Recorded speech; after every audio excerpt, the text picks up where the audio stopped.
Hey guys, welcome back. In last video we saw like how we can create interfaces and how types will be inheriting those interfaces.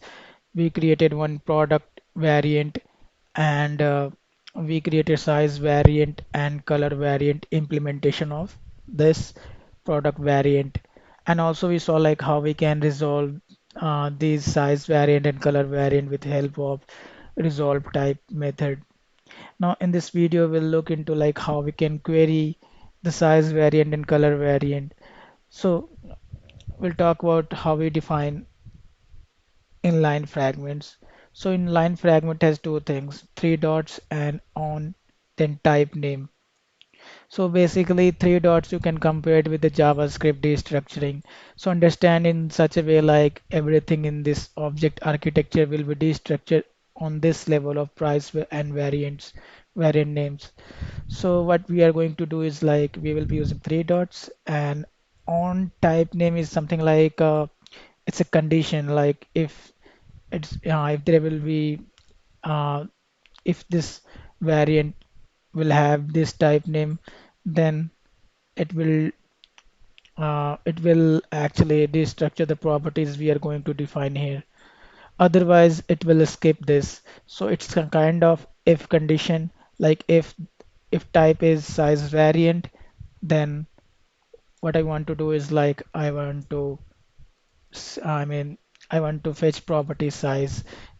Otherwise, GraphQL will skip this thing. Similarly, I will define color variant as well. And in this case, what I'm going to do is like I will fetch color. Now, if I try to query it again, I see it works.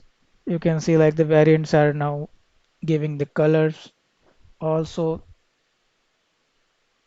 some of the variants are giving size as well.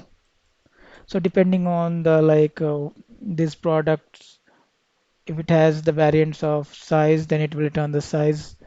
Otherwise, it will return the color only. So these are being applied conditionally on size variant and color variant. There's one thing like if you want to create alias, you can create as well. So to create alias, what you can do is like you can write in this way, product size, and you can also write product color. Now if I try to query this, we will see an alias of I mean the size is product size and for color is product color. And that's it.